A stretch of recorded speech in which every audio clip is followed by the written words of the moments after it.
Salve, salve galera, como passaram a semana? Espero que tenham tido um bom fim de semana, tenha dado tempo de dar uma descansadinha, né?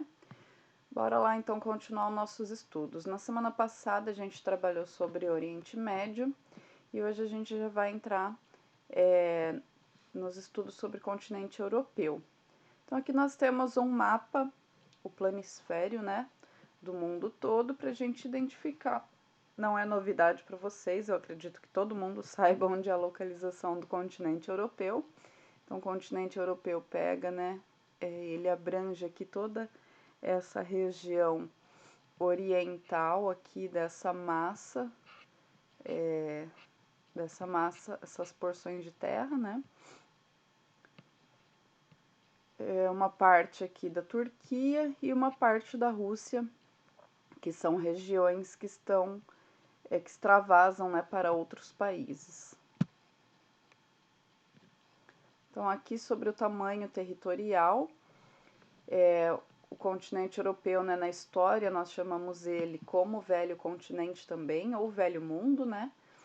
A área total é de 10.360.000 km², dividido em 49 países, o que faz dele um continente com países de pequenos territórios, né, como a gente consegue observar aqui nesse mapa político. Por que é conhecido como Velho Continente ou Velho Mundo Território Europeu? Porque é considerado o berço da civilização ocidental, né? Então essa civilização, o estilo de vida que nós levamos, os sistemas políticos que nós adotamos, tudo isso, né, os sistemas econômicos, surgiram aqui no continente europeu e nós trazemos isso para a nossa vida. A localização está totalmente localizada no hemisfério norte da Terra.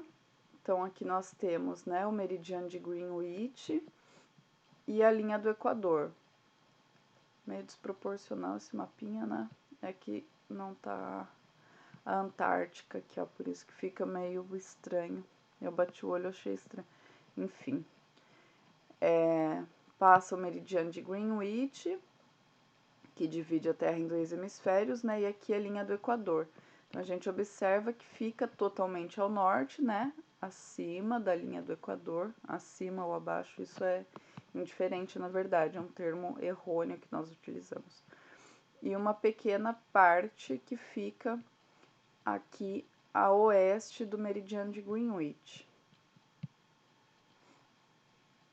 Onde que passa o meridiano de Greenwich, né? Uma situação curiosa. Então, o meridiano de Greenwich é o meridiano que passa sobre a localidade de Greenwich, né, que é uma cidade, que fica no Observatório Real nos arredores de Londres, no Reino Unido.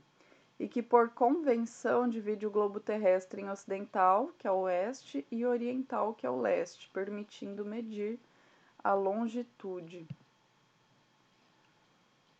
O tamanho e localização do território europeu, né, do continente europeu. Ele é um continente de tamanho reduzido, né? E tem algumas vantagens e algumas desvantagens por conta disso. Então, aqui nós fizemos elencamos algumas dessas vantagens e desvantagens, né? Uma delas é a prática do turismo.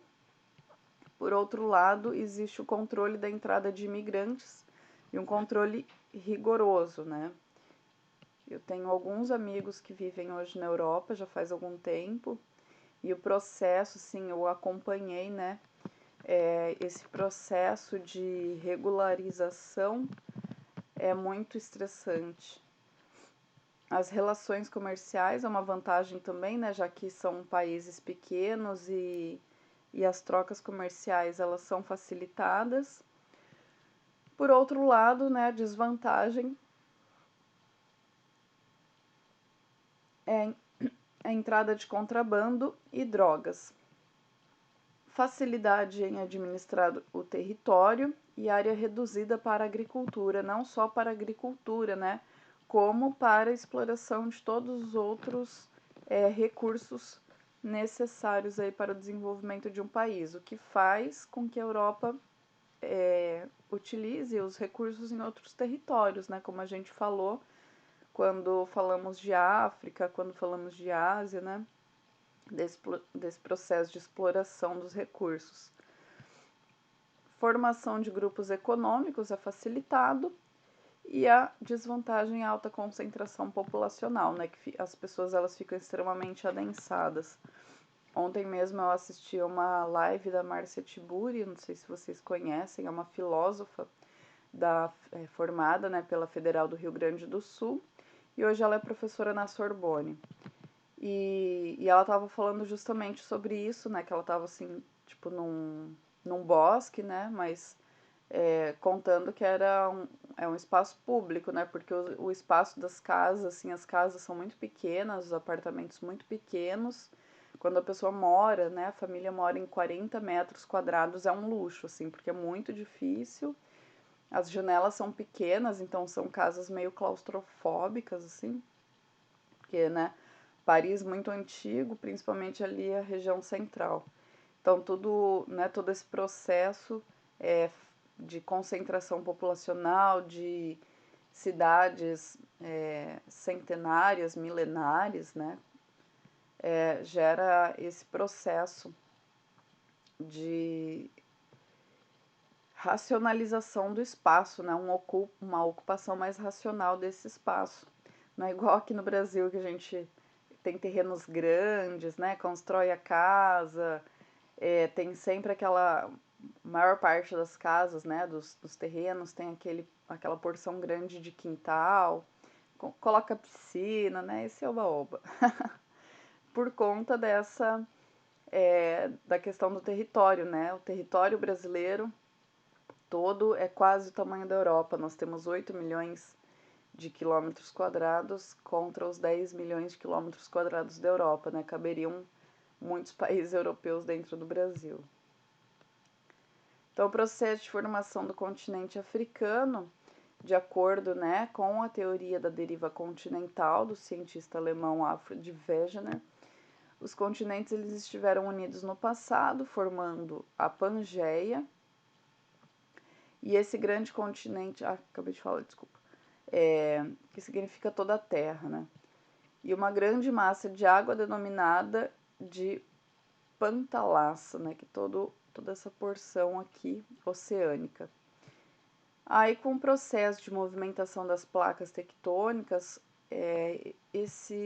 essas massas elas foram se separando, se subdividindo inicialmente em dois grandes continentes, né, Laurásia e Gondwana, e que aí, com os processos mais atuais, né, foram dando as características de formação como nós conhecemos. Então, aqui é 100 milhões de anos, e aqui é a formação mais recente, né, a formação da Cordilheira dos Andes, as montanhas rochosas, aqui onde a gente consegue observar o encontro de placas tectônicas e os processos de subducção, né?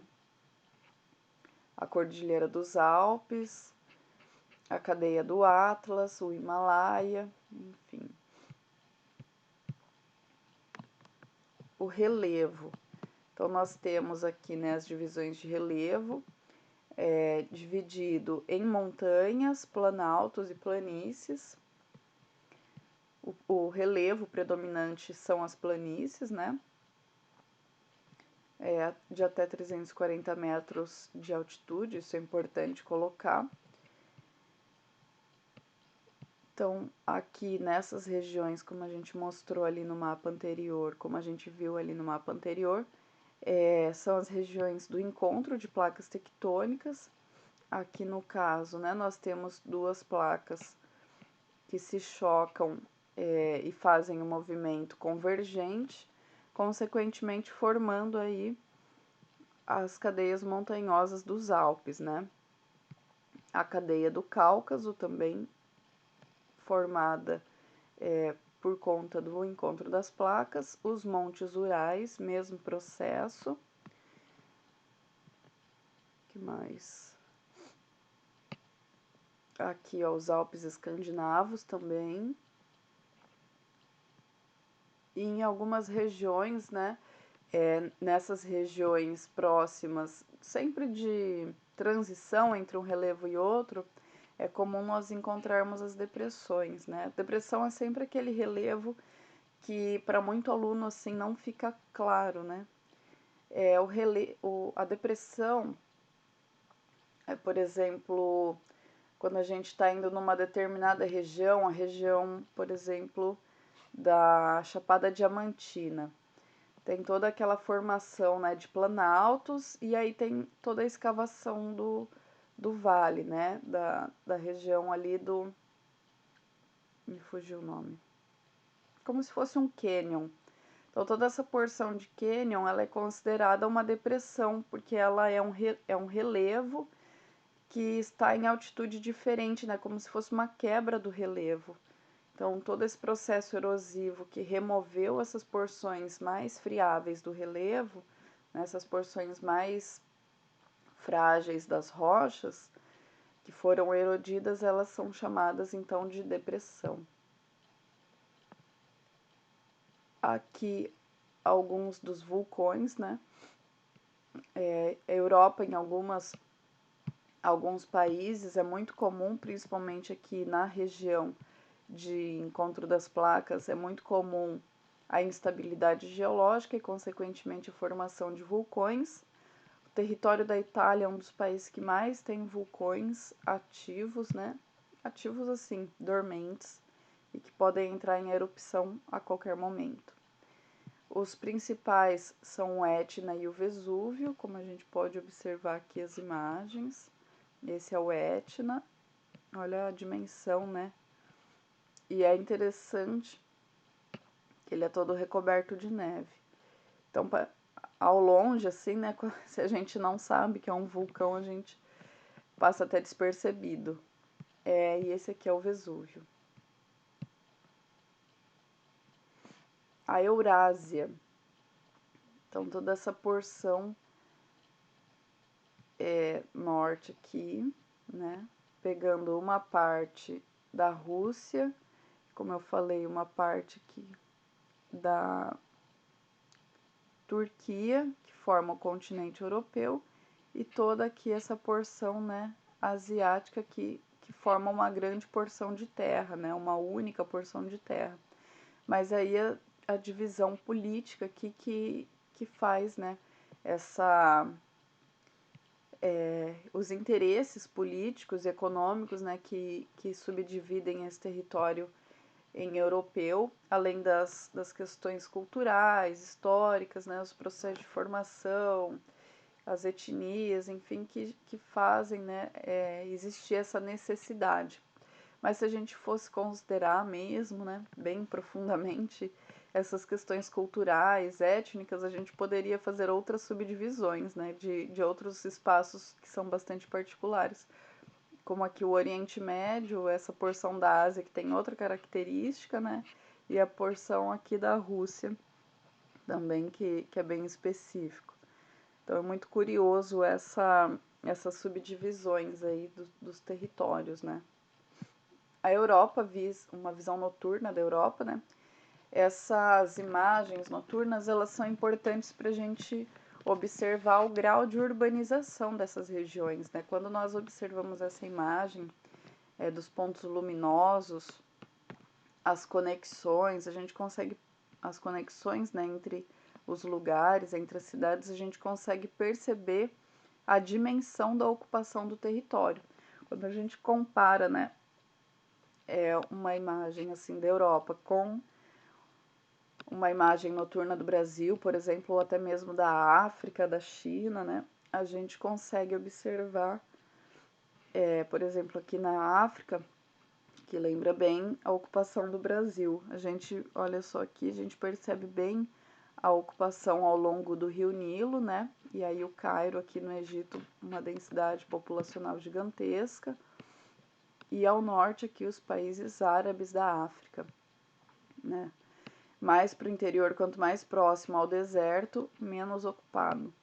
E já o continente europeu, né, como tem todo esse processo milenar de ocupação, então a gente percebe bem, né, aqui, olha só, nas cidades litorâneas, né, essas cidades que têm a tradição marítima. Aqui a Itália toda ocupadinha também, né? A Paris, olha só, fica bem destacado. Daí Berlim, as principais cidades alemãs. Na porção aqui do Reino Unido, né? Enfim.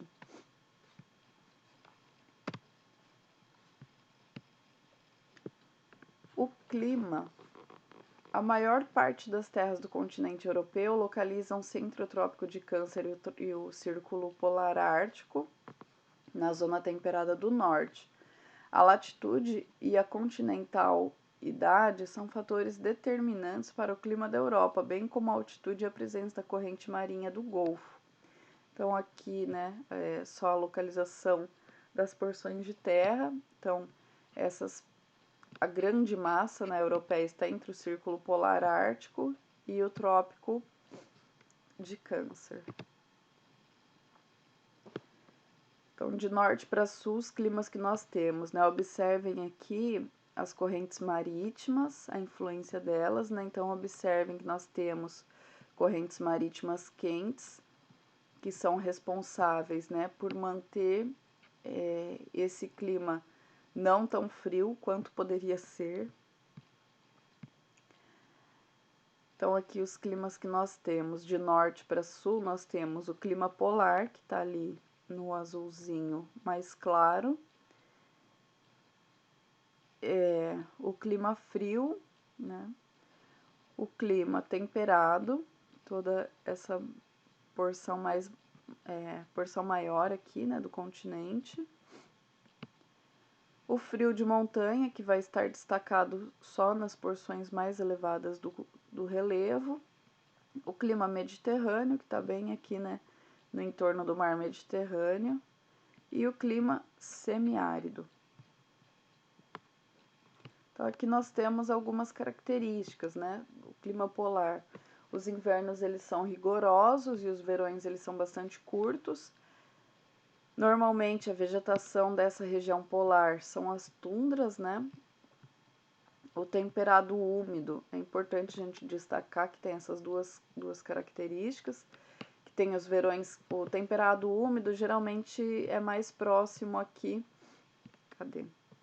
É mais próximo ao mar, tá?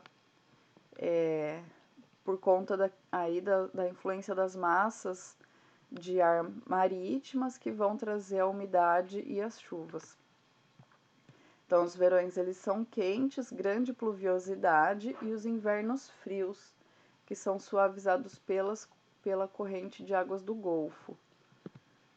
O temperado continental, que possui os verões quentes e os invernos rigorosos, devido à distância com acesso, proporcionando elevada amplitude térmica. Então, aqui, né, mais nas porções centrais que sofre com esse processo de continentalidade, que aí nós vamos ter o temperado continental. E o clima mediterrâneo, com verões quentes e secos, invernos brandos e chuvosos. A hidrografia, então aqui nós temos, né, o destaque para os principais rios, as principais bacias hidrográficas. Então, o Tejo aqui, né, que pega uma porção da Espanha e de Portugal, que é sempre, né, narrado aí nos contos românticos. Esqueci o nome do autor que tem sempre fala do Tejo. O rio Elbro, o rio Sena, né, aqui na região de Paris. Toda a cidade de Paris, na verdade, se desenvolve em torno do Sena. O rio Loira, o Ródano, o rio Pó, né, aqui ao norte da Itália, o rio Tiber, o Danúbio. Olha só, percebam a dimensão do Danúbio, né, ele tem o seu processo, a nascente dele fica concentrada aqui na Alemanha, né, na divisa da Alemanha com a França. E ele contorna, né, ele corta toda essa porção aqui, passando por vários países. O rio Elba, também bastante famoso. Qual mais? O Volga, né, também, sempre a gente que está falando das principais bacias, a gente sempre acaba mencionando o Volga. O Tâmisa, aqui na Inglaterra, né, e Londres se desenvolvem também em torno do Tâmisa. Quando a gente pega todo o processo de história, de formação das principais cidades europeias, a gente percebe essa construção, né, em torno dos rios, próximas aos rios, por uma questão de abastecimento, né, das populações e por conta do lançamento dos dejetos também, né. Era um negócio bem nojento, gente. Os biomas, estão aqui as principais... Sumiu a legenda. Então, os principais biomas, a gente vai ter aqui ao norte as tundras, né, as formações de tundra, que são aquelas regiões de clima polar e que vai ter o processo do solo congelado durante a maior parte do ano, o solo chamado permafrost, né, que vai passar pelo processo de degelo durante 3 meses do ano, né, e vai ter o desenvolvimento da vegetação, uma vegetação muito simplificada. A floresta de conífera, que pega toda essa porção aqui.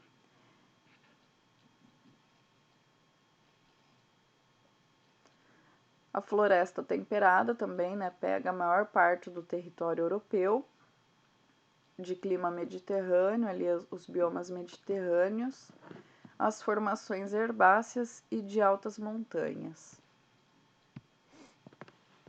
Então, aqui a gente tem algumas características, né, específicas da tundra.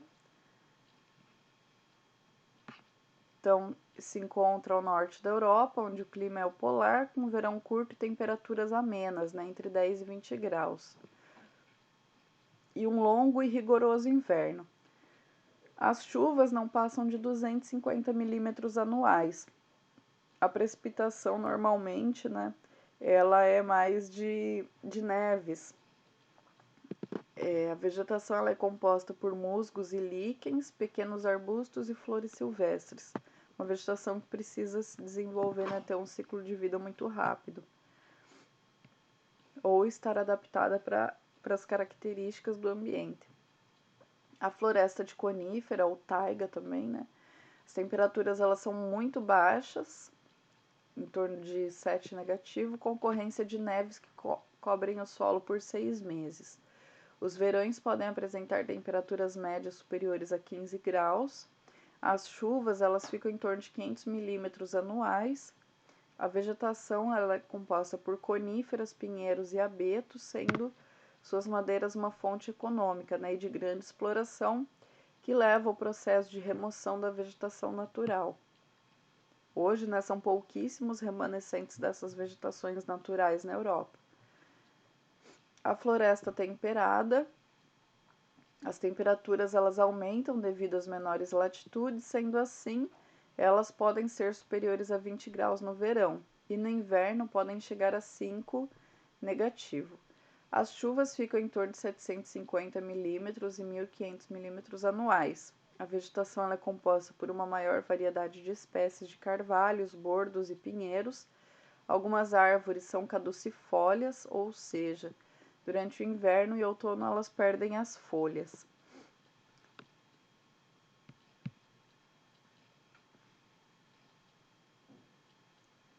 Aqui o bioma mediterrâneo, né? As características desse bioma é verão seco e invernos chuvosos, sujeitas a oscilações de temperatura e de pluviosidade. Aparecem formações arbustivas e também temos bosques compostos por pinheiros, sobreiros e oliveiras. Todas as florestas europeias, elas têm baixíssima biodiversidade, né? Não sei se foi para vocês que eu estava falando, que tem um amigo meu que é engenheiro florestal e o doutorado dele foi sobre fez uma comparação entre as vegetações nas florestas naturais brasileiras e as florestas naturais pelo mundo. E daí dessas florestas europeias, principalmente, né? Tava falando que são, tipo, você pega qualquer terreno aqui em Guaratuba, a quantidade de espécies que tem num terreno de 10 por 30 é maior a biodiversidade do que qualquer floresta europeia, né? Porque são em torno de 20, 30 espécies em algumas regiões. As estepes área com precipitações anuais de até 500 milímetros anual, presença de pequenas árvores apenas nos cursos d'água. Algumas áreas de estepes apresentam solos extremamente férteis, que são aproveitados para a produção de trigo e cereais. Os biomas de alta montanha, então a gente sempre observa, né, que nas montanhas, nas partes mais baixas, a gente vai ter um tipo de vegetação e conforme vai aumentando a altitude, essa vegetação ela vai se transformando, né? Ocorre especialmente em áreas de relevo de grandes altitudes, como os Alpes e os Pirineus. Nessas áreas, as chuvas são bem distribuídas durante todo o ano, por conta da altitude, né, por formar uma barreira orográfica, então são regiões que chovem bem o ano todo. Essas se desenvolvem de forma mansa e rápida, né, as chuvas. Os invernos são extensos e rigorosos, constituídos por nevascas, nevadas e geadas. Então, bons estudos aí e até daqui a pouquinho no nosso fórum.